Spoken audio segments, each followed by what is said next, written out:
At the age of 13, my mom and I emigrated from Shanghai to Canada. It's February 27th, 2023, the first day at my new school in Canada. Under the principal's lead, I walk into the common area with my heart in my throat. Gosh, I haven't been that nervous in years. I'm standing at the front of the classroom, watching my classmates working on some health projects in small groups. I sat down beside a group of girls I was assigned to and managed to pick up a conversation.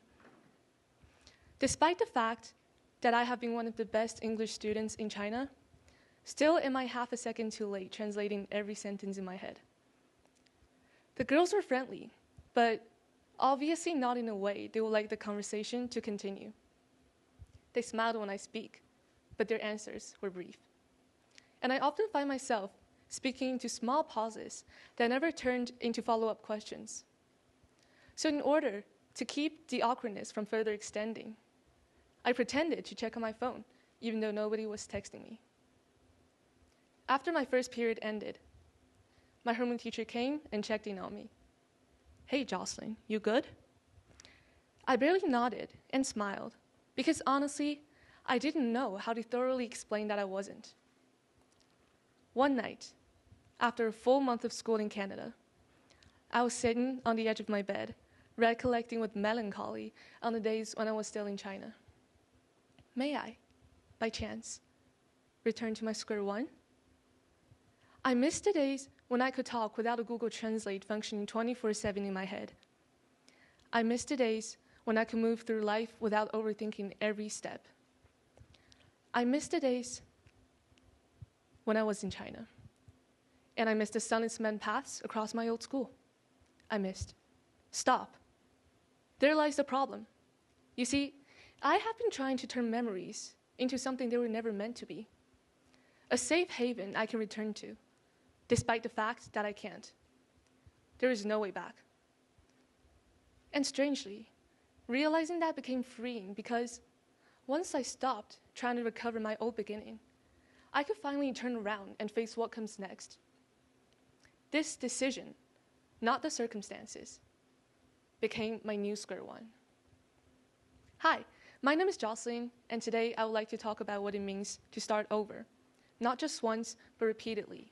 And more specifically, how a square one is not always a place we return to, but a decision we make after you realize you cannot go back. One of the harshest things I've learned about beginnings is that life does not wait for you to emotionally catch up. I learned that last year. In the summer of 2025, I was told that a friend of mine in China had passed away unexpectedly, someone whom I had known for more than a decade. We were really close.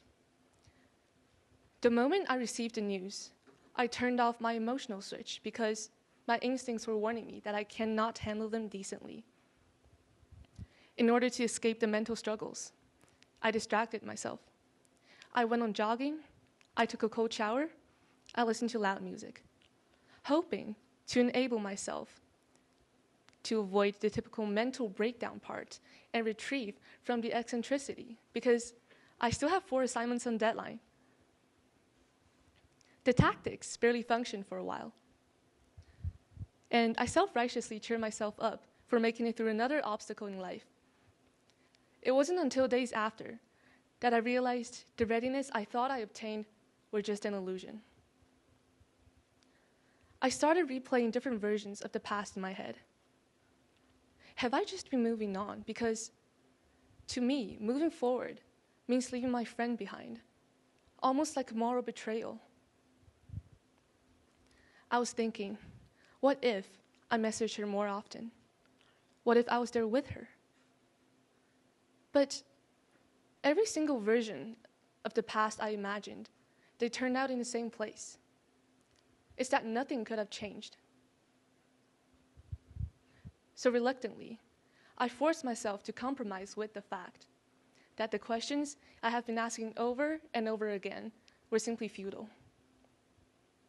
Eventually, I stopped asking, when will I feel okay again? Because the grief never really leaves. It does not work like an undo button and retrieve the life that you had before. one simply learn how to carry on with it. But fortunately, one thing we can decide to do is to choose what we can do to proceed from this point. The next morning, I didn't wake up feeling healed. I simply finished an assignment, then another. I started replying to messages I had been ignoring. I started to return to my own life again. Small things, ordinary things, but these small actions taught me something important. It's that moving forward is not something that happens after we are fully recovered. It is something that happens when you are still in pieces. And yes, we cannot return.